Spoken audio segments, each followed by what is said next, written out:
Good afternoon. I'm Eddie Glaude, and I'm the chair of the Center for African American Studies. On behalf of the faculty of Cass, we would like to welcome you to this year's Toni Morrison Lectures. First, I would like to thank the staff of the center, Allison Bland, Dion Worthy, Elio Leo, and April Peters.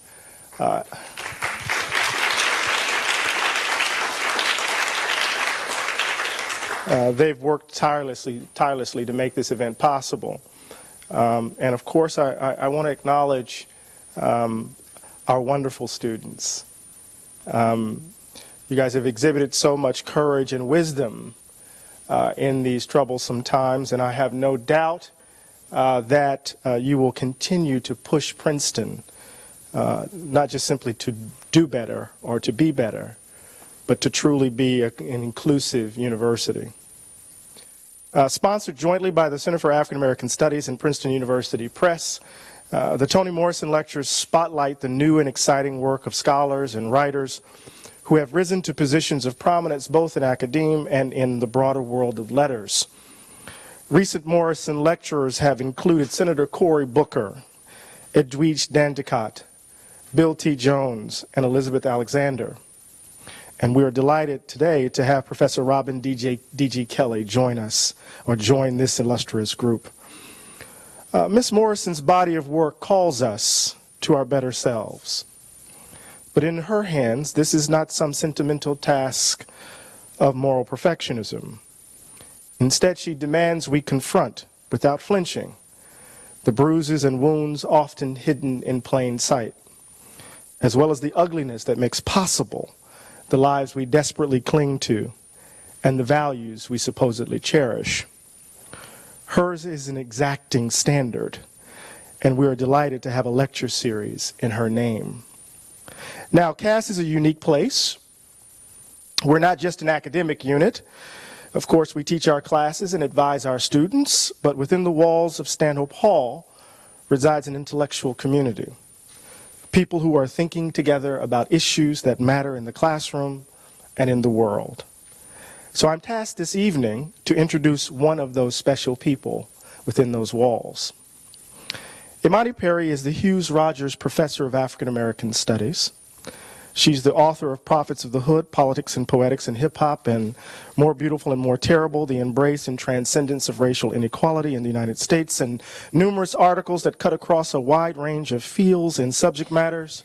Her new work on Lift Every Voice and Sing, and her powerful work, Vexy Thing, Theorizing Gender for the 21st Century, promises to blaze new pathways of inquiry, revealing once again the capaciousness of her intellect.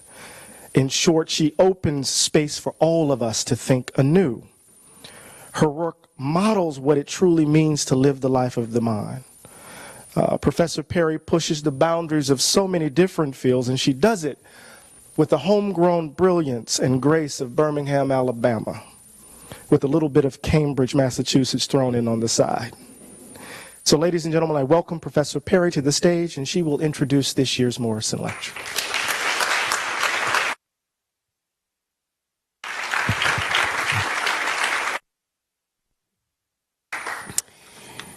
Good evening, everyone. It's my great honor to introduce Professor Robin Dg Kelley, Distinguished Professor of History and holder of the Gary B. Nash Chair of United States History at the University of California at Los Angeles. He is the recipient of many honors, including being the first Black American to serve as the Harmsworth Professor of American History at Oxford. The author of 7 books, with 2 more in progress, and 3 co-edited books, and another co-authored book, along with numerous scholarly articles, Professor Kelley is at once a social historian, a music historian, an intellectual historian, and a movement historian. His work is theoretically rich, drawing upon Marxism, cultural theory, aesthetic theory, feminist theory, surrealism, anti-colonial, and social theory, and is also rigorously researched, rooted in both the archives and ethnography. He is a standard bearer in the field of African American studies, maintaining fidelity to the tradition of freedom dreams and radical thought, with work that is consistently groundbreaking, probing, and transformative. I can speak for Cass faculty in saying that he has had a profound influence on us collectively and individually. And to speak for myself for a moment, his first book on the radical tradition in my home state, Hammer and Hoe, Alabama communists during the Great Depression, provided an occasion for me to look with fresh eyes upon where I come from and to whom I belong. But he also guides us forward as his work looks back. In Freedom Dreams, The Black Radical Imagination, he has the following oft-quoted paragraph: "Without new visions, we don't know what to build, only what to knock down. We not only end up confused, rudderless, and cynical, but we forget that making a revolution is not a series of clever maneuvers and tactics, but a process that can and must transform us." It is particularly fitting for Professor Kelley to give the Morrison lectures this year, given the political unrest, the specter of summary execution in the streets, the shame of mass incarceration, and the reinvigoration of the black radical tradition, both nationally and globally, that we have witnessed just during this academic year. Today's lecture is titled John Brown's Body, Abolition Democracy Against Perpetual War. Please join me in welcoming Professor Robin Dg Kelley.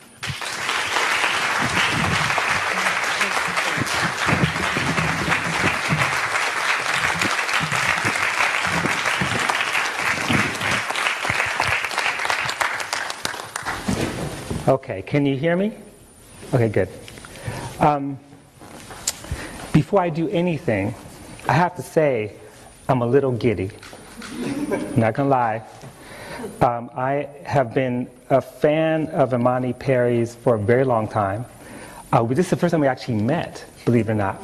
And I know everybody. Let me tell you, I know everybody. But we hadn't actually met face to face. I'm like, oh my God, Amari Perry's going to introduce me, right? So it's actually better than I imagined. I don't know what to do now. You go home, you know? So that's very, very cool. She's a brilliant, amazing scholar. Follow her on Twitter and read all her books, because I like reading books more than Twitter.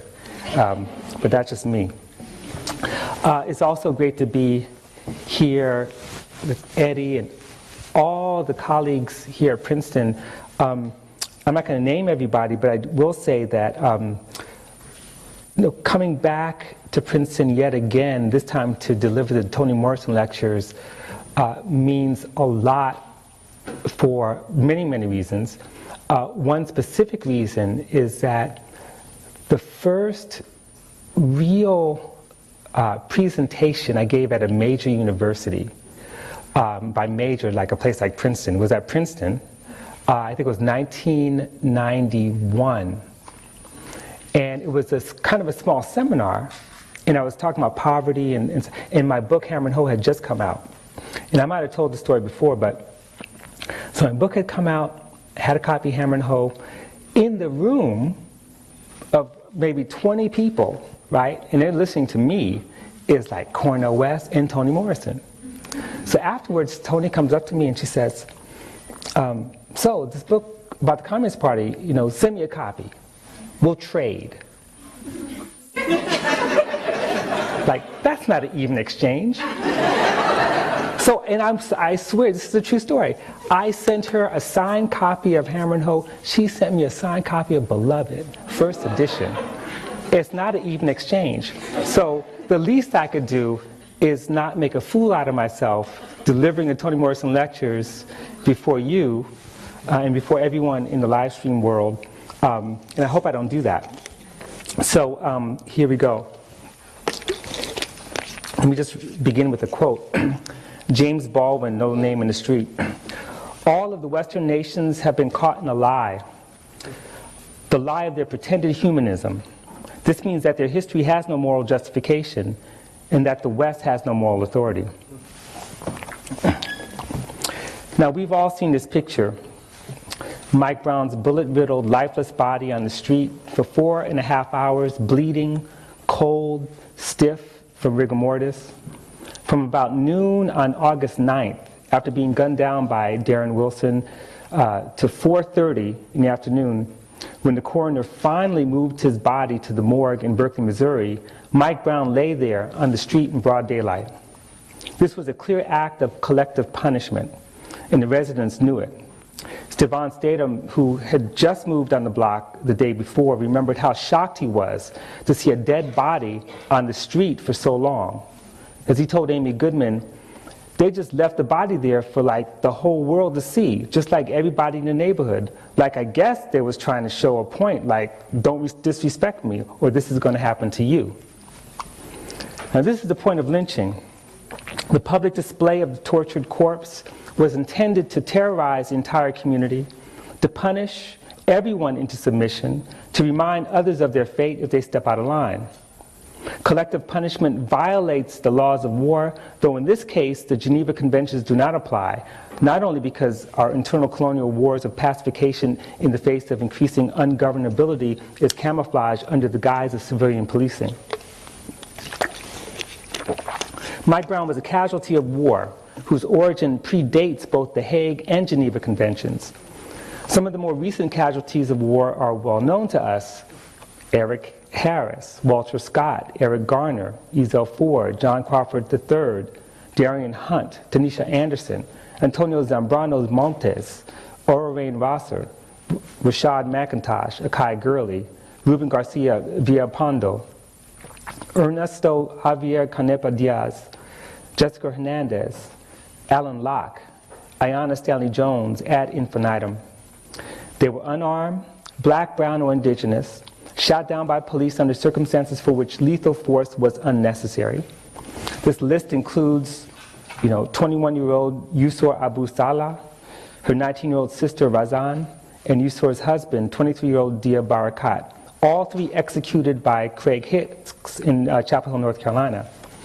And this is not just a matter, therefore, of state and vigilante violence run amok, but recognizing the structural and ideological bases for targeting these people, these bodies.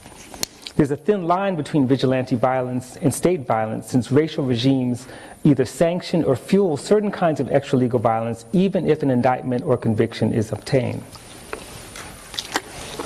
Now, in my 53 years on the planet, I've never known peace. I started school when urban ghettos across the country were under military occupation. I came of age when Eleanor Bumpurs and Michael Stewart and Eula Love were the war's iconic victims, to be followed by people like Amadou Diallo, Oscar Grant, Patrick Dorismond, Malice Green, Taisha Miller, and Sean Bell. Okay. That's Ayanna Stanley Jones, by the way, and Sean Bell. And I'm only speaking of the dead, not the harassed, not the beaten, the humiliated, the stopped and frisked. I know the terror firsthand, having had my face pushed down on the pavement by Lakewood sheriff officers one rainy night in September of 1981, demanding to know why I was running, as I lay there, hands over my head, billy club pressed against my neck, watching my bus take off. Like, why am I running? Well, there you go. Yeah. They checked for contraband, dumping the contents of my overstuffed legal briefcase into the wet gutter, including my copy of Marx and Engels' selected works and Fanon's The Wretched of the Earth. It's a true story. It's ironic, huh? The war of which I speak took tens, if not hundreds of millions of lives, especially when we include centuries of colonial violence around the globe, and the contemporary armies with cluster bombs and drone operators and who almost never have to account for their crimes. Mike Brown et al. Were killed in the name of law and order, but in truth, they were the latest victims in the greatest crime wave in global history. The war that birthed the modern world, that invented the Negro, the Oriental, the Indian, the savage, as a means of inventing European man, was built on the theft of humans, theft of land and water, indiscriminate murder, violation of customary rights, violation of moral economy, enclosure of the commons, destruction of the planet, just outright lawlessness, justified by rationality, or what Weber might call instrumental rationality.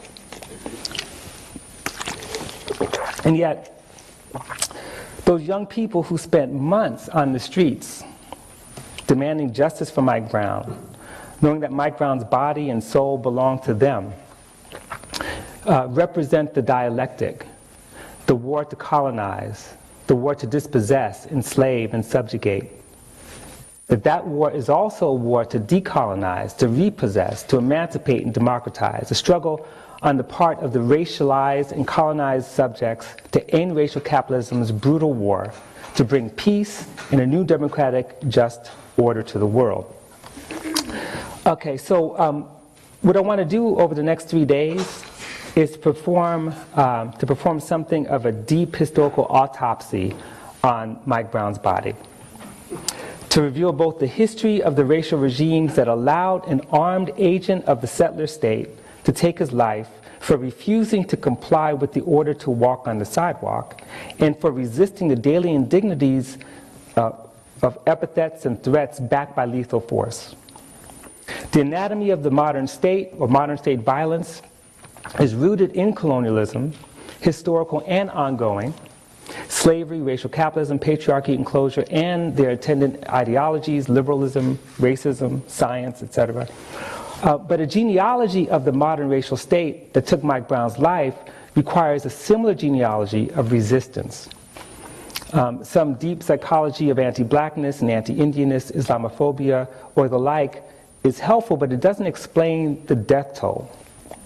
These were bodies with minds, fundamentally opposed to the colonial project, resisting extraction, dispossession, demanding self-possession, the restoration of territory, the restoration of the commons, the right to livelihood, and the right to live. They were both the necessary cogs in the colonial machine and the obstacle to its functioning. So by reconstructing in bare outlines this history, I hope I'll be able to reveal kind of alternative possibilities for creating democracy rooted in freedom, justice, and decolonization. And what an appropriate day to do that, because when you think about it, what's today? We recognize it's Thomas Jefferson's birthday, one of the greatest purveyors of settler colonialism in the hemisphere. And we mourn the death of Eduardo Galeano, right? Perhaps the most eloquent and brilliant critics of colonial violence and exploitation in the hemisphere. Now, before I just jump into the rest of this, let's skip this image. Okay. I had all these other representations that actually I'm going to save those for Wednesday. As you can see, I worked on my talk, but not my slides. But before I continue, let me just say a couple things about where I'm going. You may not all be here for all 3 lectures, but they really are a piece. And so at the end of this lecture, I don't actually have a grand conclusion. I just set up for the next. And the grand conclusion is Wednesday. So if you're not going to be here, you should tune in, because then that's where I really get myself in trouble. Because I'm going to make some claims that, you'll never invite me back. It's okay. The other thing is that I was working on this talk literally at 4:25 today, like before I came here. I did take a shower. I'm fresh and clean. But I've been thinking about this and changing my mind and trying to incorporate new material. And so there's a kind of unevenness there. So you have to understand that this is all provisional and speculative. I'm also entering into fields that are not, quote unquote, my own, but I'm not really interested in making a contribution to historiography. I'm interested in a political intervention, and that's what I'm trying to do. So if I could inspire others to sort of think about how to conceptualize, reconceptualize, refocus colonial domination over the last 500 years to understand how we got to Ferguson, then that's my goal. If I stumble, or if I don't incorporate the text, or if I haven't read something, I apologize. I haven't read everything. I tried, though. Trust me. And my wife, who's tuning in, she knows, because every day it's like I got stacks and stacks of books and stuff on the bed. Some of them have not been opened yet. So, okay, let's begin with this guy, Dred Scott. And so what I want to do is I want to begin in the middle of the story. Dred Scott's interesting because his name is dropped or was dropped, continues to be dropped, often during the Ferguson protests, mostly quoting Chief Justice Roger Taney's famous line that black people had no rights which the white man was bound to respect.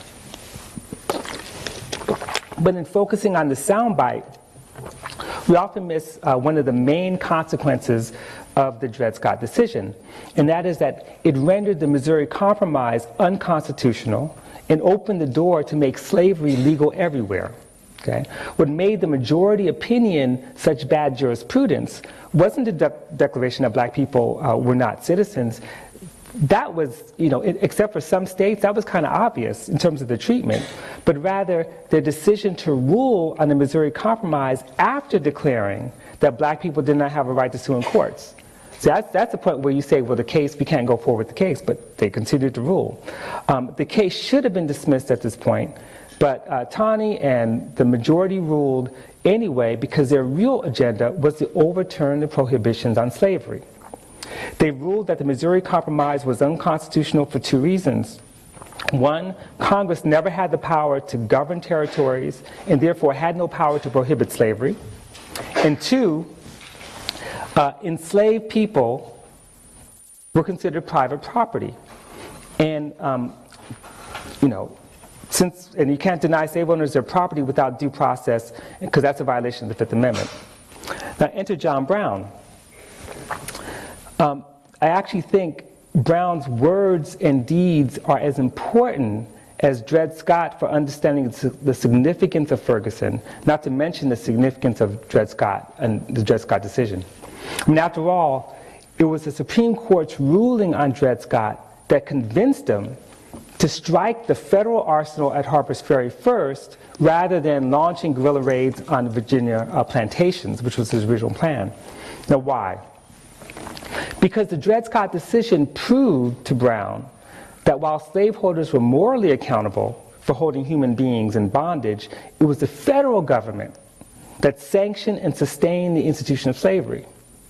Slavery was a national crime, okay? And the federal government was slavery's prime source of authority and protection. So in 1858, in preparation for the raid on Harper's Ferry, Brown spent several weeks residing at Frederick Douglass's house, where he drafted a Declaration of Liberty by the representatives of the slave population of the United States of America, and what he called a provisional constitution and ordinance for the people of the United States. This new constitution was not only the antithesis of Justice Taney's opinion on Dred Scott, it recognized enslavement itself, and I want to quote here, as none other than a most barbarous, unprovoked, and unjustifiable war of one portion of its citizens upon another portion. Okay? The preamble reads, "We, citizens of the United States, and the oppressed people, who by a recent decision of the Supreme Court are declared to have no rights which the white man is bound to respect, together with all other people degraded by the laws thereof, do for the time being ordain and establish ourselves the following provisional constitution and ordinances, the better to protect our persons, property, lives, and liberties, and to govern our actions." Now, of course, we can debate all day long about the raid's accomplishments, but I think what Brown did, in effect, was to force anti-slavery sympathizers to kind of come off the fence, because there was no moderation or compromise on the question of slavery as far as he was concerned. And in fact, he presented a model not of the ally, but of the comrade. Okay? For Brown, it was never black humanity that was in question. It was white humanity. Okay? Silence and inaction in the face of human bondage meant complicity. And complicity was dehumanizing because slavery was barbarism. To become human required risking life and limb to end barbarism, to end bondage, to end slavery. For whites willing to follow Brown, freedom then was an unearned privilege in a land of slavery. The act of insurrection was a symbolic repudiation of that privilege. Okay? The lessons for Ferguson, I think, are pretty obvious, or almost obvious. That is, white anti-racist activists are not owed a debt of gratitude for being there. Rather, they are groping toward humanity and saving their own lives as well as the lives of others by struggling to dismantle the racial regime. To quote the short-lived journal Race Trader, treason to whiteness is loyalty to humanity. But there are other lessons. And I'm also invoking Brown here to remind us of sort of two important points. One, the fact of federal complicity in upholding police terror, okay? And despite the fact that the Justice Department eventually issued this report, there would be no report without the organizers, without the uprising, without the resistance. But ultimately, federal complicity in upholding police terror. And secondly, that Missouri, like Kansas, had been ground zero in an armed struggle against slavery. And to make finally a more controversial claim, three points, that Brown was absolutely right to characterize slavery as perpetual war. His followers did not start the Civil War, okay? But they entered an ongoing war on the side of the enslaved. In other words, what we call the Civil War was really one theater of an Atlantic war to subjugate, dispossess, and enslave indigenous peoples in Africa and the Americas, originating in the 15th century, really, and to create a landless proletariat within Europe through enclosure and colonization, as with the Irish.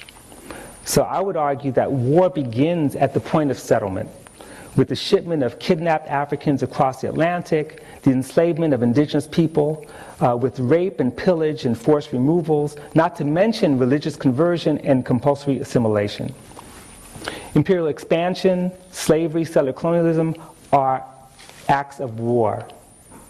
Slave revolts, indigenous resistance are acts of self-defense. Okay. Now, the idea that 1492 marked the beginnings of a perpetual war on the planet is hardly novel. I'm not the first one to say that. And John Brown clearly said it, way before a lot of people. But people said it before that. In fact, traces of the idea that modernity itself, is a state of war, or formed in a state of war at least, can be found certainly in Hobbes, in Marx, in Nietzsche, and certainly in critics such as Fanon, Levinas, and others who understood war as endemic to the colonial order, but not a natural state of human nature. And I learned a lot from reading Nelson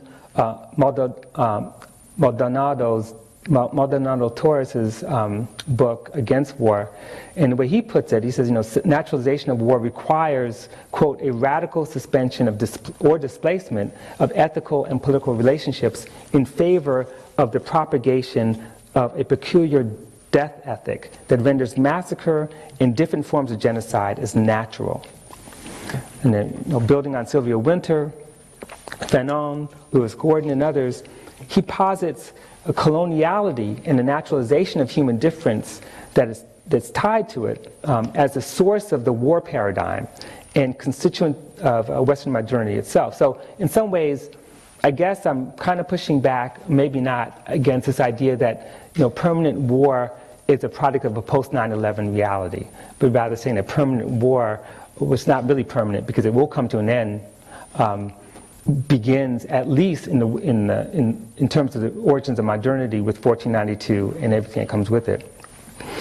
In any case, indigenous intellectuals and scholars of indigeneity, people like J. Keolani Kananui, Andrea Smith, Jody Bird, Audra Simpson, Glenn Cotard, Mishwana Goldman, Alyosha Goldstein, and others, have argued forcefully, and I think persuasively, that we need to refocus attention on the colonial relation, not as a relic of the past or a stage in development, but as an ongoing, continuing relationship, as an ongoing project.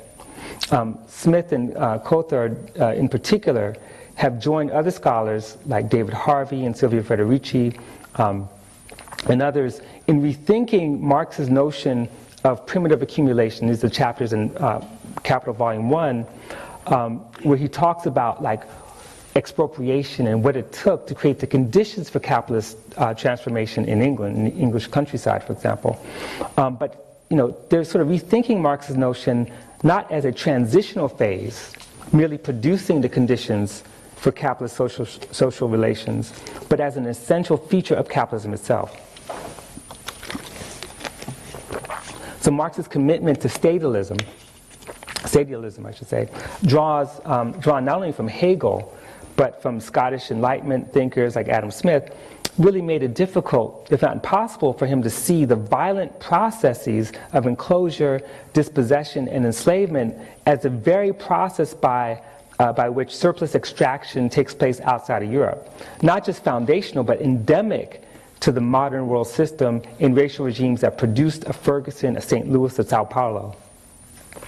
Refocusing on coloniality not only bypasses simple debates over breaking the black-white binary, which recognize, of course, that it's never a binary, it's a hierarchy, and that structures modern U.S. racial regimes. But what it does is it restores indigenous peoples and the question of land, territory, as a central problematic, and exposes the inadequacy of racialization, citizenship, and inclusion as frameworks for understanding and attending to decolonization.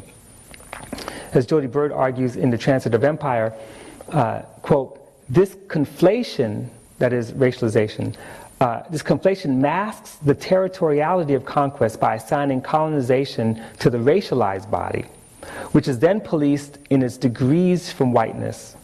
Under this paradigm, American Indian national assertions of sovereignty, self-determination, and land rights disappear into U.S. territoriality as indigenous identity becomes a racial identity, and citizens of colonized indigenous nations become internal ethnic minorities within the colonizing nation states.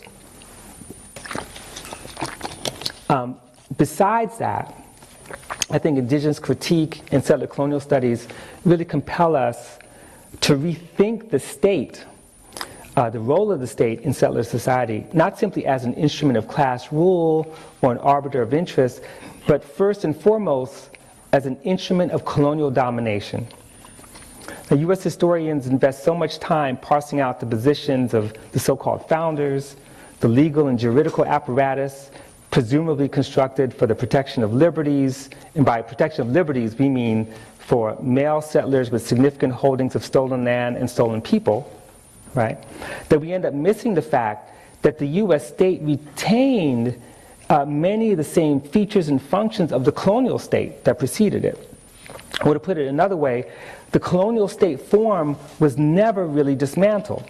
And this has been, it's interesting because this has been a critique of the post-colonial state in Africa, for example, that, Fred Cooper makes this argument that in some ways the colonial state was never dismantled. And part of the problem of governance and democracy in Africa is precisely the fact that the coercive elements of the colonial state still exist.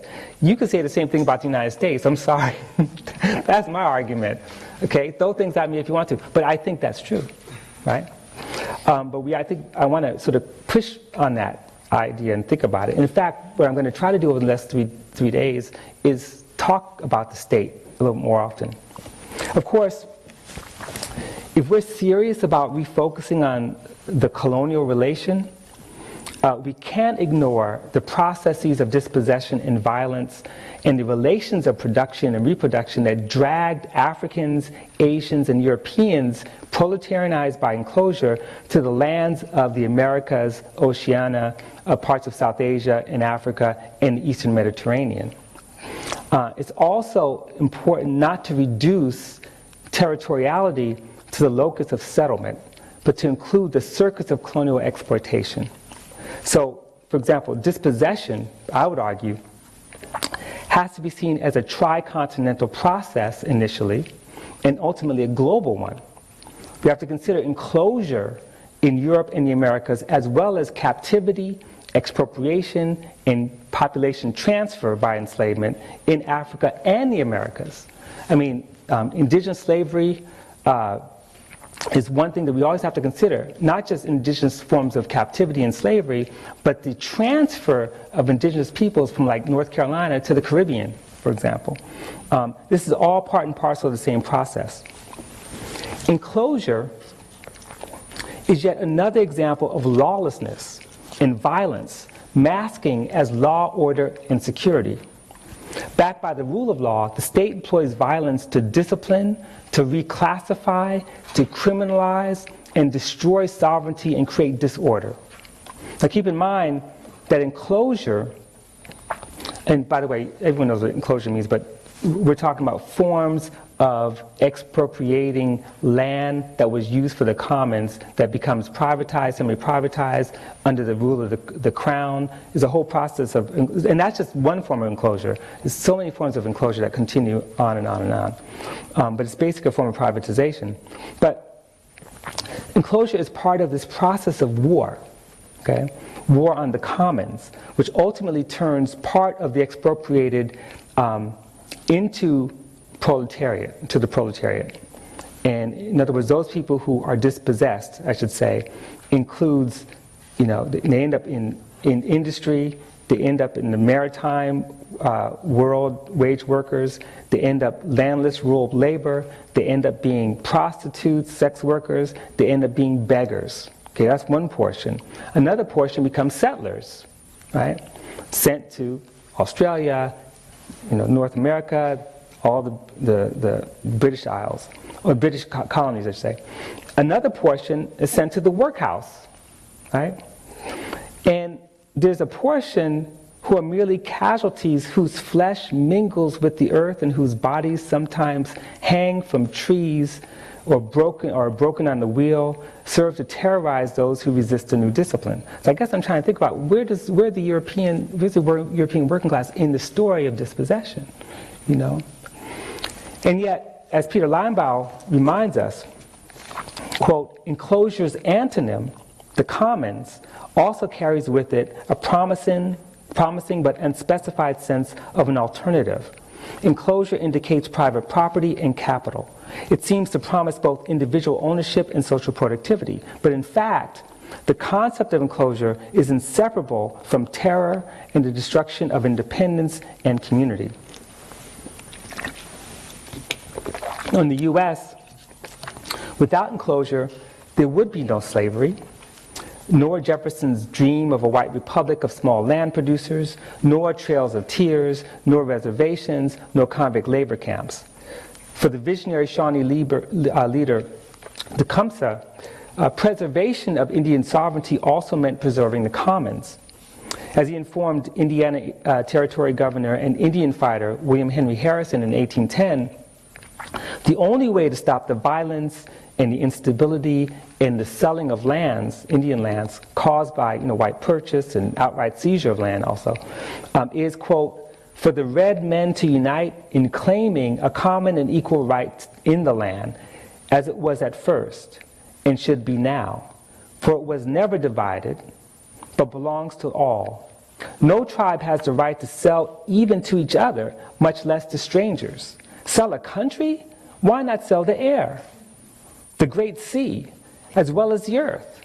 Did not the Great Spirit make them all for the use of his children?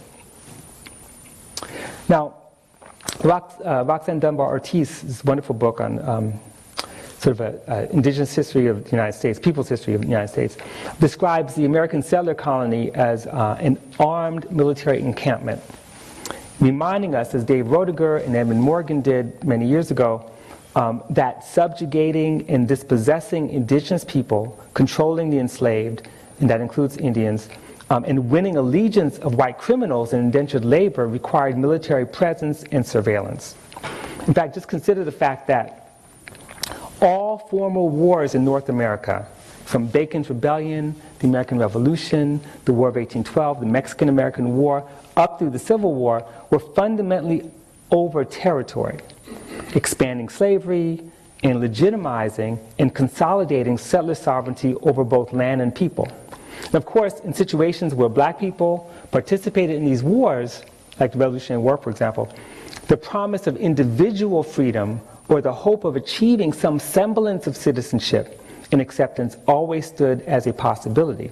And in fact, this remained kind of the unfulfilled promise for black enlisted men in virtually every U.S. war up to the Korean War. But then we get to the Civil War, it's a little different. The outcome is different. Not entirely, but let's visit this. This is my focus.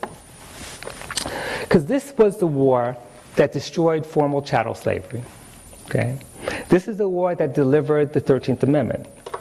And no matter how hard Doris Kearns Goodwin or Tony Kushner tried to convince us that the 13th Amendment was a product of Lincoln's diplomatic, legislative, and legal mastery, the truth is that wartime self-emancipation of millions of black people left the system in shambles.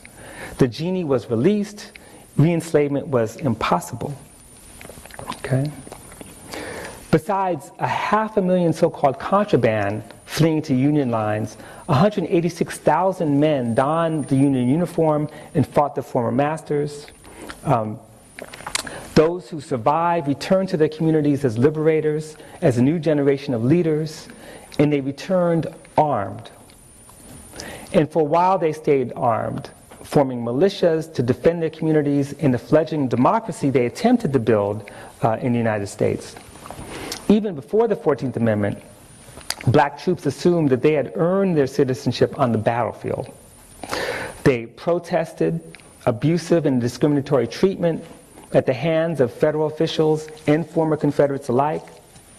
And they pressed for entrance into American civil and political society based on their loyalty to the nation. Okay?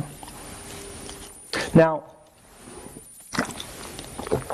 at the same time, as Du Bois argued 8 decades ago, and Dave Roediger beautifully demonstrates in his latest book, Seizing Freedom, formerly enslaved people turned a war to preserve the Union into a war to end slavery, which in turn became a revolution, reshaping politics, social relations, and the economy.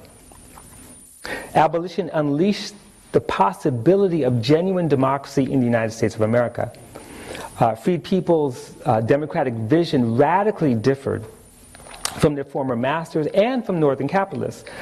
Some of these ideas they inscribed in state constitutions drafted during radical Reconstruction, during the military Reconstruction. They expected the state to provide economic support to those in need. They expected the state to provide, to protect its citizens from violence and exploitation, though that also meant the right to bear arms for self-defense. They expected the state to provide free, universal public education, housing, public services for all people irrespective of race, which includes a lot of poor white people who never had a chance to go to school.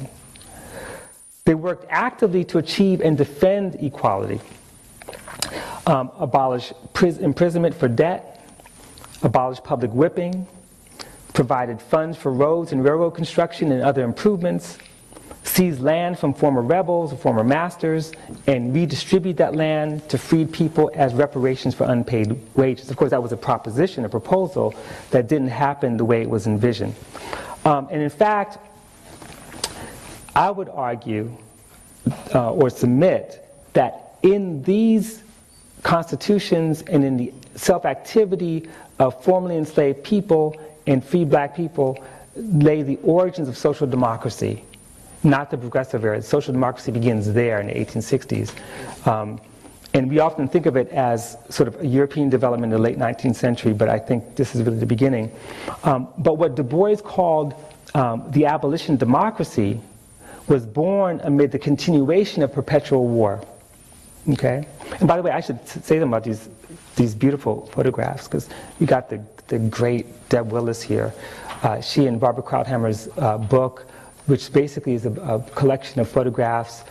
These are photographs basically from their collection, are the most stunning examples of the dignity and power of people who made themselves, who remade themselves and made an effort to remake America, if not the world, and were defeated by force and violence. And that's sort of the focus I want to get at now. So if we think of this perpetual war, we can make the argument that and I think Doug Edgerton does very well in the Wars of Reconstruction, that there was no peacetime. There was no peacetime in the 1860s. The end of the Civil War did not actually end. It's a continuation of the war. In fact, Edgerton's book is very important, but he's not the first one to make this claim. You read Nell Painter's The Exodusters, back in 1976, and she made that argument 40 years ago. You know, even, and you can see it in Du Bois as well. Political assassinations of black leaders were commonplace, not just in the South, but in the North as well, as in the murder of Octavius Cato and the Camden riots of 1871, which is right up the street here. White democratic political violence was organized, but so was the response by black people and progressive Republicans. Black militias and union leagues stayed armed. They brought guns to the polls. They kept vigil outside their homes and churches and other institutions, and they returned fire with fire. Indeed, one of the striking things when you read Edgerton's book is that you really have the classic lynching scenario. What you have are shootouts, constant, throughout that book, shootouts everywhere, every other page, between African Americans and former Confederates. We'll never, ever be able to establish an accurate body count. But when black Congressman Robert Smalls of South Carolina left office in 1887, he estimated that 53,000 African Americans had been murdered, mostly in the South, since emancipation. Okay, 53,000. Little wonder that in the rural areas, local black leaders sought elected or appointed offices administering the criminal justice system, because they wanted law and order. That's what they're striving for. African Americans served as coroners, constables, judges, jury commissioners. At least 232 served as justices of the peace or county magistrates. One served as a district attorney. 41 were sheriffs, and 25 were deputy sheriffs. 9 black men served as jailers, and 4 as wardens. And it's interesting because, you know, we just commemorated the 150th anniversary of Appomattox, right? The surrender of Appomattox. But I would argue this is just false. No reason to celebrate that. Like, why? Because there was no surrender. That, in fact, I would even argue that the people who signed the armistice were not legitimate representatives of the white people. And not just all the white people, because there were lots of white people who actually wanted to enter this war, a whole lot, who wanted this war to end, who wanted peace. But then the Confederates who were armed actually were organized, continued to fight this war, irrespective of the armistice, in violation of the agreements, the terms of the armistice. And, of course, there was no structure to demobilize the Confederate forces. No one had to account, there's some exceptions, but few had to account for the crime of treason in this case, because it was about forgiveness. Political assassinations, beatings, the torching of homes and churches and schools, this was just a fraction of the violence that pervaded the South during Reconstruction. We have to also pay attention to sexual violence, to rape and other forms of gendered violence as the terrain of political struggle.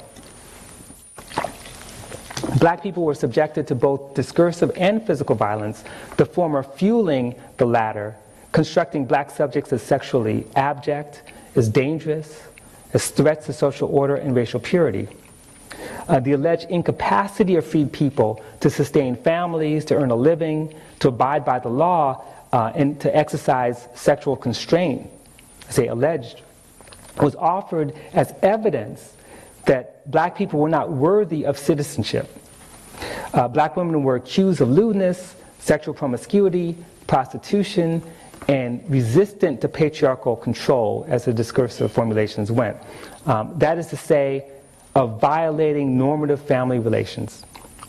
Black men were rapists, dishonest, lazy, unwilling to support their families with honest labor, and possessed an overwhelming appetite for white women, right? Now, I find these representations to be interesting and telling, a kind of telling paradox in light of two things that kind of came to mind. First, the execution of Walter Scott. you know Walter Scott, right, in North Charleston, since he allegedly fled out of fear that he would be sent back to jail for failing to make child support payments, right? The discourse of black male irresponsibility should be juxtaposed with the complete lack of financial accountability for all the brown children of white fathers in the postbellum South. There's a lot. If anything, the fear of the black rapist and the shiftless, irresponsible black father is but a projection of white male behavior on the bodies of black men. Okay? Second, in light of Tara Hunter's brilliant research, which demonstrates that marriage was often the first right free people exercise, and protecting that right was a struggle as well as an assertion of citizenship and humanity, it's quite ironic. I mean, the actual representations, the discursive war on black people. And as Peggy Cooper Davis has shown, the 14th Amendment partly embodied the struggle for the right of black people to maintain families. Nevertheless, these representations do important discursive work in buttressing and legitimizing the racial regime. As Hannah Rosen argues, this image suggests that, quote, black men threaten not only white political dominance, but also the patriarchal and thus private power of white men. And I would agree with Hannah Rosen's formulation here, and I think this is true, though I would suggest that the notion that patriarchal violence is private is debatable. Okay? Patriarchal violence has long been shrouded and protected by the veneer of privacy because the family was or is considered a form of private property. But under the slave regime, there's no veneer. As Catherine McKittrick points out, ownership of black women during transatlantic slavery was a spatialized, gendered, often public violence. The black female body was viewed as a naturally submissive, sexually available, public reproductive technology. Once the racial sexual body is territorialized, it is marked as decipherable and knowable, as subordinate, inhuman, rapeable, deviant, procreative, placeless. Now, most of us know that and we should know by now, that evidence of rape during this period is staggering, certainly before that and after that. But in terms of this moment of the possibilities of democratic transformation, the rape is one of the forms of war against black people. The two key stories here are, one, how the state utterly failed or refused to protect women from sexual assault, and two, how black women, through their own courageous testimony of sexual violence committed by white men before the Freedmen's Bureau, quote, and this is Hannah Rosen's really important book, she says, claim citizenship by demanding protection from violence and affirming their right to control and possess their own bodies. By arguing relentlessly that state protection from sexual violence was a right of citizenship, this is my argument, I would argue that black women literally expanded the scope of social democracy to make the prohibition of sexual violence a public matter, not a private one. They lost that battle. But imagine what winning that battle might have meant, to this day, where, and I'm going to actually talk about other forms of domestic violence, although I have to check that term domestic, because I think sometimes we privatize forms of public violence. Finally, as Sarah Haley's forthcoming book demonstrates, a chief source of gendered, racialized violence was the state itself, especially in the form of the prison and the convict labor camp. Black women routinely convicted of urban disorder and infanticide, which were little more than quality of life crimes, like, for example, cursing in public, throwing dirty water in the streets, petty theft, which is really an economic crime of poverty. Arson and infanticide were also very common charges, despite the evidence that these so-called crimes resulted from work-related accidents, stillbirths, often caused by poor health, overwork, and the like. For these kinds of offenses, they were sentenced to hard labor in convict labor camps, working in mining, turpentine camps, brick making, farming, And they provided the necessary reproductive labor that sustained the penal camps, that is, cooking, cleaning, washing.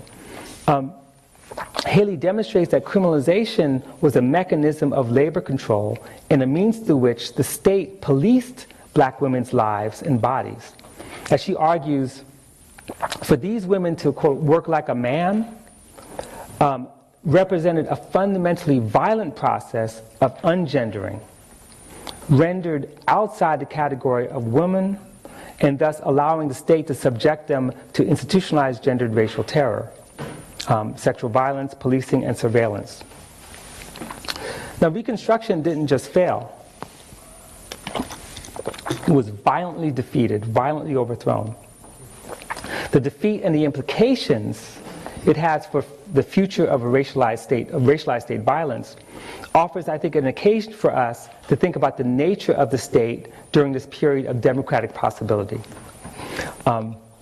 First, for black people, the state was seen as an instrument through which to transform society through land redistribution, extending the franchise, education, progressive taxation, meting out justice, etc. It was also the means of protecting its citizens. Now, of course, they didn't believe that state had a capacity, which is why they were armed, why they self-organized militias. But even the militias were expected to be sanctioned by the state, okay, legitimated by the state. But we have to remember that the state had virtually collapsed in the South. And Union military power and institutions such as the Freedmen's Bureau assumed elements of governance in its absence. Okay? What followed was a reconstruction of the original settler state form, not a remaking of the state. And I think this is important since Reconstruction proceeded on the assumption that the state was the primary, if not sole, arbiter and protector of black rights. Now, of course, it looked this way because the military arm of the federal government, entered the South by force, destroyed the state form in the region, leaving open the possibility of a new state, radically remade with the task of enfranchisement, land reform, punishing traitors, ensuring freedom and protection from violence, issuing marriage licenses. And it was really an amazing moment when local forms of government were rebuilt, or could be rebuilt. And I'm going to revisit this idea in all three lectures, but I just want to point to this contradiction of what it means to employ the very state form that created the conditions for exploitation, subjugation, dispossession, and enslavement to deliver genuine emancipation and democratic transformation. So the problem might be the state. We always assume that the state is always just in the right hands, the right machine to do the work of liberation, but I question that now. And call me an anarchist, but I think it's something we have to debate and talk about. Secondly, what actually happened in the South, I would argue, was a form of dual power, whereby the former Confederates represented an organized force whose coercive power in some regions virtually matched, if not exceeded, local state power. So you can have black people as a sheriff, as deputy sheriff, as a magistrate, but if they can't match the power of those extra legal or alternate forms of governance, then they will be destroyed. And keep in mind that the federal government, in the form of coercion, was often what tipped the scales. Right? The question we may want to wrestle with is whether the vulnerability of social democracy in the South rested with the weakness of the state, or whether the state was simply not the best vehicle for making the revolutionary changes desired by freed people and their allies. Now, from this vantage point, the problem of revolutionary transformation almost wet up my thingy here. Okay. The problem of revolutionary transformation, violence and land redistribution, workers' control in the South, begins to resemble that of Russia around the time of the Bolshevik Revolution, Mexico during its revolution, Spain during the Spanish Civil War, when workers and peasants were reorganizing their workplace, dividing up the big landed estates among peasantry and forming their own militias and people's armies, and doing this all without the state, or in spite of the state. And we know this was happening in the South, the most famous examples being Davis Bend, where Jefferson Davis and his brothers' plantations were divided up by enslaved people themselves and just parceled out.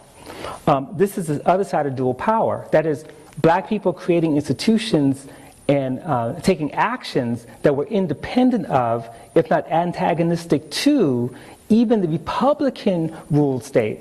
But in many cases, they were ultimately sanctioned or rendered illegal or premature. Most black people abided by these decisions, committed as they were to law and order, and believing ultimately that the state was the only avenue to make change. The withdrawal and inactivity of federal troops was certainly important, but it was the demobilization of black soldiers and militias that turned the tide. Political power ensured that white terrorists would not be prosecuted, and this is perhaps the most important point. What fell under the rubric of extra-legal violence was actually sanctioned by the state. Okay? Black people understood this, which is why many sought offices in law enforcement. They wanted law and order. They wanted a court system that would prosecute while protecting the fundamental rights of habeas corpus, and that was overthrown. And in the end, black Republicans and their progressive allies could not capture the state. The state in the postbellum South and perhaps everywhere appeared weak, but it was also an instrument of class rule. And now I understand, for the first time in my old life, what Du Bois meant when he talked about the dictatorship of the proletariat in South Carolina. Okay? Former enslaved people held state power momentarily and used it to push through democratic reforms, but the architecture of democracy was just too weak, and it was overthrown by force, and that is the counter-revolution of property. The dictatorship of the proletariat is not a dictatorship per se, but it's the way in which a class could dominate the instrument of the state. And in this moment, it actually happened, or appeared that way. Perhaps the most important advances, though, has to do with democratic practices outside the state. Scholarship going back to Elsa Barkley Brown and Julie Saville, and later Stephen Hahn and Grant Barrett, and others, supports Du Bois' speculations that former enslaved people created a new kind of democracy after emancipation that emphasized diffused power and broad participation. We see this in black families on the ground.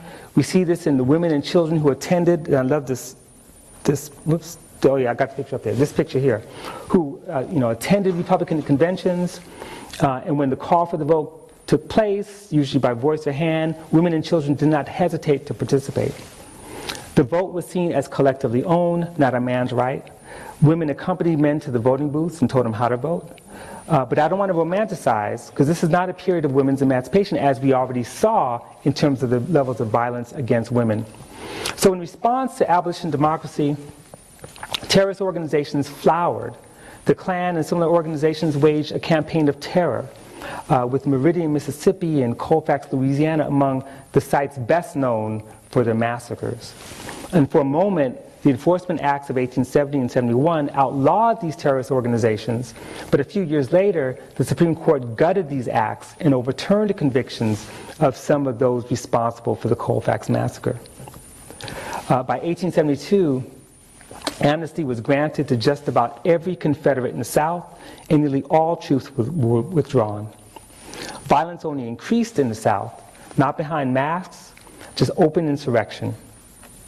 Reconstruction was ultimately defeated, in no small part due to the withdrawal of Union troops and the federal disarming of black militias. Still, the last sigh of democratic struggle took place in the South in the 1880s and 1890s, with the most amazing coalitions formed by the Greenback Labor Party, the Readjusters, the Knights of Labor, the fusion tickets with Republicans and Populists. Some fought to defend black voting rights, to raise wages and improve working conditions, and in some cases committed to a revolution to overthrow corporate power and create modern social democracy.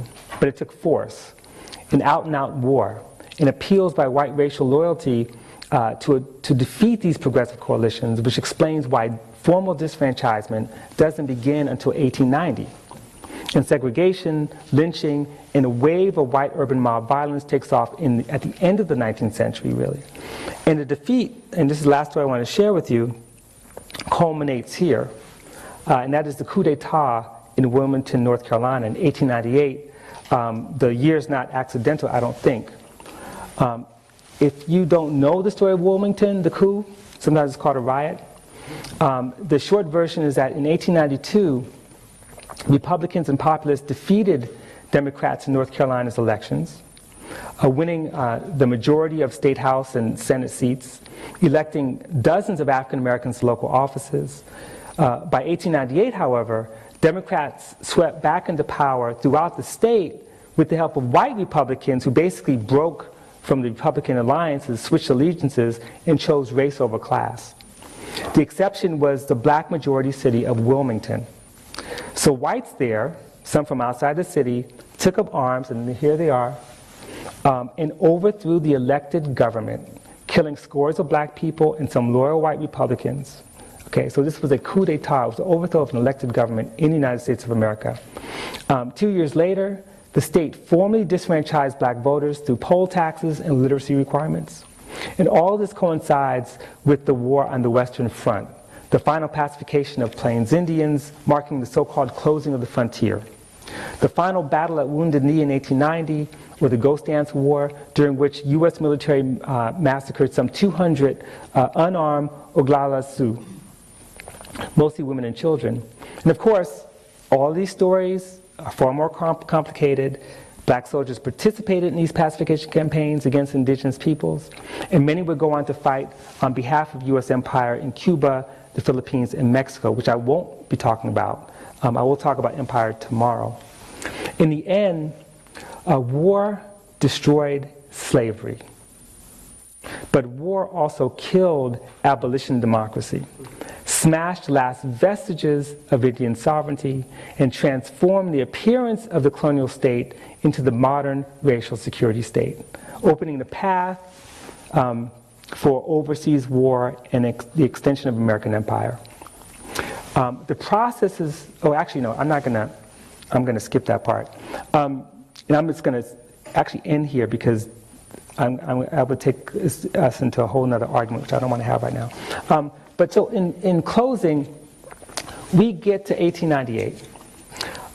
We see both the vestiges of the past, the continuation of perpetual war, and the possibilities of the ultimate overthrow of that war crush the earth for various reasons which I laid out.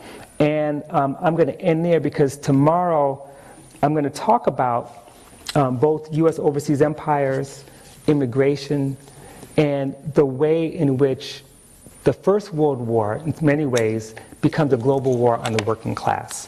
So I'll stop there and we could take questions and comments. Thank you.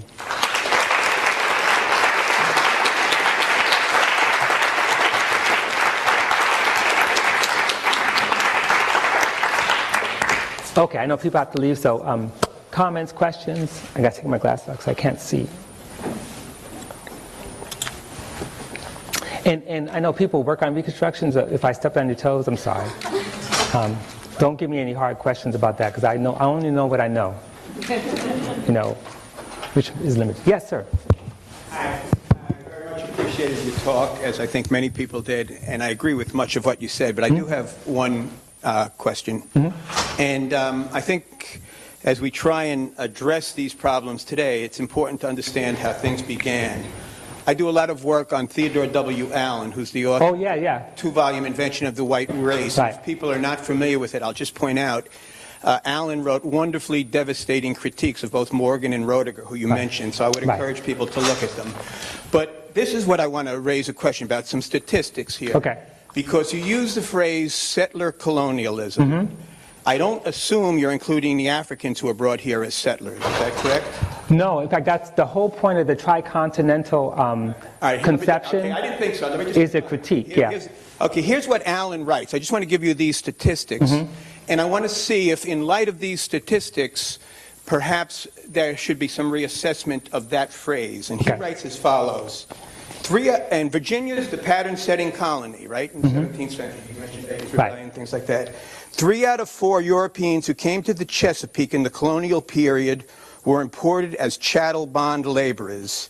In 1671, 8,000 of the 15,000 tithables were bond laborers, according to Governor Barclay, who put the total population of pattern-setting Virginia at 40,000.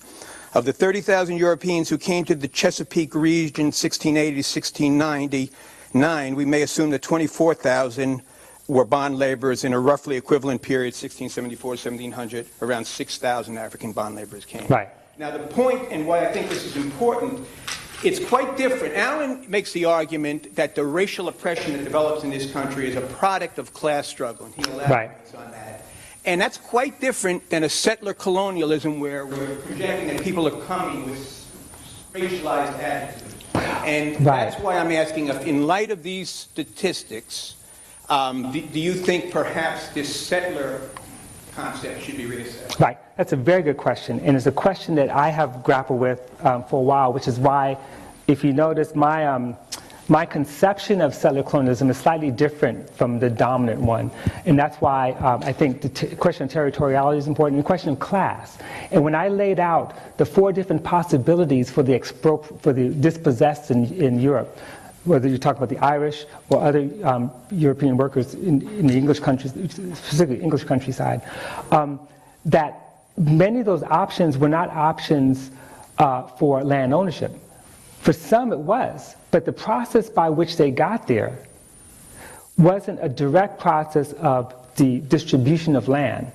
The difference is that at the end of, for those who survived the bond labor process, who were white, and this is where I think Morgan is right about this, they were given, some were given freedom dues.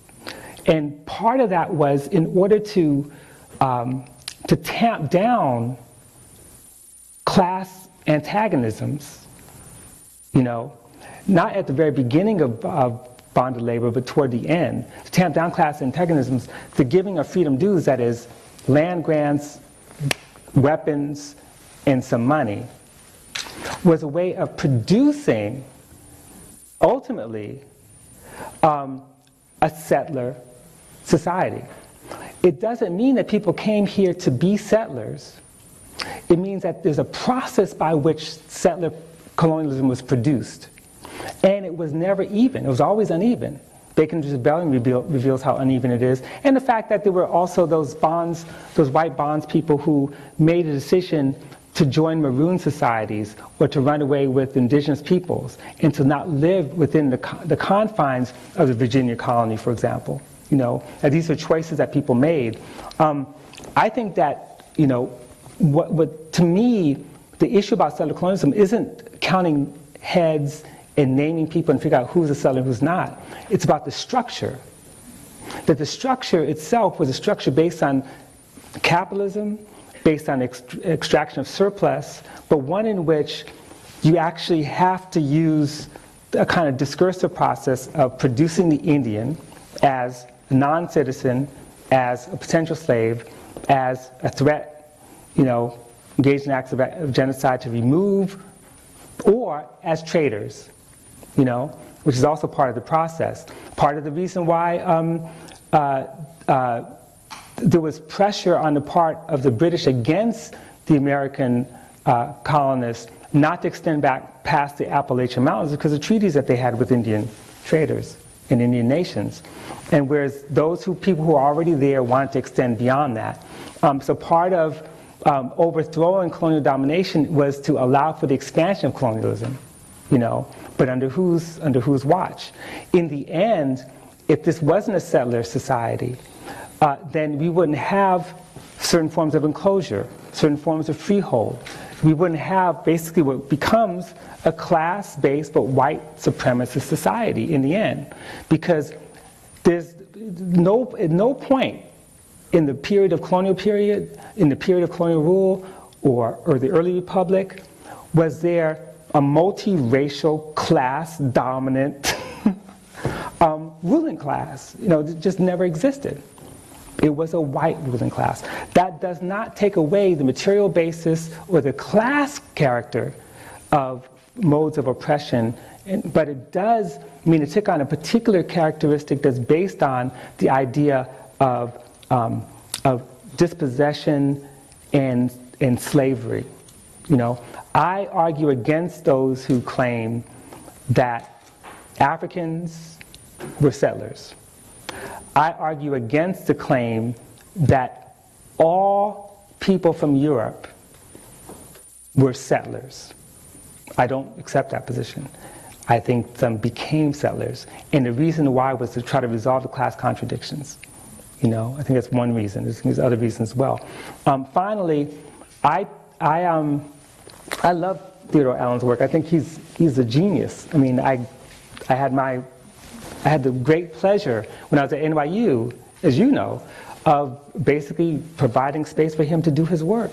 But I also agree with Cedric Robinson in Black Marxism, who argues that race wasn't invented, or race difference wasn't the invention of New World expansion, but was sedimented, as racialization or racial capitalism was already sedimented in European societies long before the development of capitalism. It was there, and feudalism was there much earlier.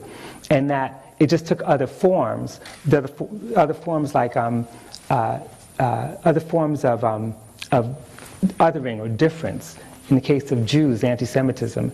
In the case of the Roma. In the case of quote-unquote immigrant labor, the Slavs. So he's saying that, you know, it's not that capitalism produced racism, but racism was already there, but it takes on different form as it expands. Does that make sense? Yeah. Okay, I know it's a long answer to, I only know what I know. So, someone else? Yes, Eddie.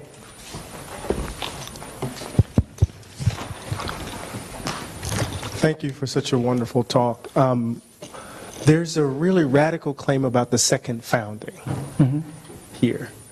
And I want you to say a little bit more about the nature of the state that emerges in the second founding. So there's this argument, obviously, within the literature about what the Civil War, what the state looks like post-Civil War. I'm hearing that there's some continuity between that and settler colonialism, and I'm hearing that there's some difference. Could you say a little bit more about that? So you're saying, how does the state change from in the second half of the 19th century? Right. Any particular? No, I'm trying to figure, because there's the claim that there's the failure of the state, right? But then there's the last sentence you say that what we see here is the emergence of the modern security state. Right. Well, I got you. Okay. Right. So this is a radical kind of a kind of way in which the second founding is being refracted in a very different direction. Right. Exactly. But you want to say that there are residual traces of something that was prior to. Exactly. In fact, and that's not even the whole story, because I think there are three things going on. One, there are definitely residual traces. Part of the problem was that, which I didn't get into, was that you have this interesting issue of the state in a federal system in which rights, at least in a kind of phantom way, are supposed to be invested in the states as opposed to the federal. And so the collapse of governance in the South as a result of the Civil War and the reconstruction of that governance, especially through the enfranchisement of so many black men who, by the way, I used to think that their political power rested in the disenfranchisement of white Confederates, but that's not true. I was corrected on that. Only about 2,500 white people actually lost a vote. The reason that they were able to exercise so much political power was because you had like 80% participation rate on the part of black former freed people. You also had organization, and people were armed to fight their way to the polls. So that's what did it. But despite that, so you have this sort of this opportunity to rebuild from the bottom up through these new state constitutions. But ultimately, two things happen, and this is at the local level. This is the state level, rather. Two things happened. One was the fact that they couldn't hold on to the state. Two, because the irony is that part of what makes the state state, and I want to be sort of the state, but is that it serves a coercive function.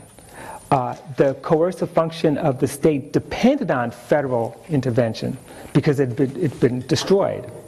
And so with military reconstruction, you actually have a presence of Union troops, and you have armed black people. When much of that was demobilized, it weakened the state, which then was seized and taken, overthrown by force of arms sometimes, or just by votes, which then allowed for the reinstatement of certain forms of state power that actually, by the time we get to the 20th century, become way more powerful. And it becomes way more powerful because the very constitutional problem that had been laid out, the so-called three-fifths compromise, that allow for, 3 out of 5 enslaved people to count for congressional representation, which packed Congress with Southern representatives. By the time, and Du Bois points this out, by the time you get to the 1890s and turn of the century, the disfranchisement of black people meant that it's no longer 3/5, it's 1-to-1. It means that they could pack the Congress even more because they disfranchised basically all black people virtually. And each one counts now for congressional representation. So the irony is that in terms of just representative government, the power of Southern white voices became even more influential in the 20th century as a result. Now that doesn't even deal with the whole question of what does the federal state form look like. The amazing thing is that the federal government was actually significantly weak, except for coercion. So there was no income tax, that's a 20th century phenomenon. There was, capital really had so much power that there was no, and capital ran the state basically. And so what happens when, and I'm going to talk about this tomorrow, but when we get to the 20th century and you have a kind of democratization of state through, various forms of initiative, referendum, more participation, that's when the state itself, and it also has direct election of senators, that's when the political forms of the federal government become more stabilized and more powerful. And that's the point where revenue starts to matter, decisions start to matter, contracts start to matter, and the state becomes more of an arbiter of capital than it even was in the 19th century. Before, it was an arbiter of land, if anything. So I would make the argument that there is a change. It's significantly different, but we're still left with vestiges of the state form itself. And this is not limited to North America. The role of the state, I would argue, always has a coercive function. That was the first function. And that coercive function is still with us. And that coercive function was formed in the matrix of the management of dispossession, of slavery, of creating free landholders. And that was the matrix in which it was formed. The question is whether or not that basic matrix, the traces of that are still with us or move into the 20th century. Finally, the last thing I'm going to talk about tomorrow is really the state's role in terms of the creation of borders, the production of the illegality of the idea of undocumented, the creation of illegal immigrants, for example, and how that's tied to anti-sedition. And so what we end up seeing is a much more powerful surveillance state around the question of both U.S. empire and U.S. expansion, more military power, naval power, and with the coercive arm of the state becoming more powerful, it also means the use of that coercion both abroad but at home in suppressing opposition. Because the prospect of a socialist revolution in the United States in the late 19th, early 20th century was there. I know that people don't believe that, but it was actually much closer than we imagine, and coercion had a lot to do with the suppression, Yes? Yeah, I don't think I need a mic. I enjoyed the lecture very much. I have a question about your treatment of the state, and what you referred to as the coercive power of the state. So now some people, thank you. Yeah. So some people describe the coercive power of the state, assuming that the state is inherently an oppressive entity. I got the sense from your first lecture that your understanding of the state is more neutral. And I invite you to just expand on that briefly. You spoke about moments in the Reconstruction period when there were progressive coalitions of Republicans, socialist progressives. Presumably they had some hand in controlling the coercive power of the state. Right. But then it was wrested away from them. So presumably then you're saying that that coercive power is not necessarily a bad thing, it's not necessarily an unjust thing, it depends on whose hands it's held in. Is that right? You know, that's a really good way of thinking about it. We got Naomi Murakawa here. Where? Oh, there, okay. Who actually talks about, you know, the consequences sometimes of creating coercive forms of state power whose intention is to protect vulnerable people, which gets transformed into turning those very people who are victims of the violence into the sort of criminalized, you know, future prison population. So here's the thing. I mean, I guess I would say, I don't think the state's neutral per se. I think that the forms in which it operates, and again, I hate to use these abstractions because, you know, it's not really, the state is an abstract relation, you know, in some ways, but at the same time, it has certain fundamental material sort of levers, right, that can be used. But it's not a matter of having the right people in power. It's also a matter of what are the dynamic forces that exist at that moment. So in the case of Reconstruction, there was a demand, a begging almost, that the state become more active in the protection of people against the violence of the Klan and other organized forms of that the state actually set out to redistribute land as a form of protection, let alone a form of livelihood. That the state provide education, because without education, there's no future. I mean, these are basic things. And because I think of that experiment, of that moment when precisely the weakness of the state and the withdrawal of, and so I could call dual power, of a kind of former Confederacy as a kind of terrorist moment on the outskirts, and because of the presence of the federal government and the fact that there were radical Republicans, whatever reasons, whatever their motivations might be, that actually did things like, you know, appointed more judgeships in the South, you know, did things that tried to protect people, because of the configuration of those forces, that it did actually do great things in those moments. But we have to ask, well, why did it fail? It didn't fail because bad people came to power. It failed because of the whole configuration of forces that meant that no longer was the experiment of democratization viable for the future of the U.S., of U.S. interests. And when that ceased to be, the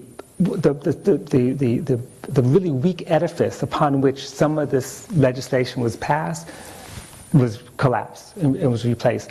And because the thing is, if it was in the coercive state's interests at the federal level to extend democracy, then there's no way they would have allowed for the disfranchisement of so many people in the South. They would have come up with something else. The explanation we always have about this stuff is always, well, the Constitution. Mm-hmm. It's always like the explanation, but it's like, I forget, Marx used this term about like the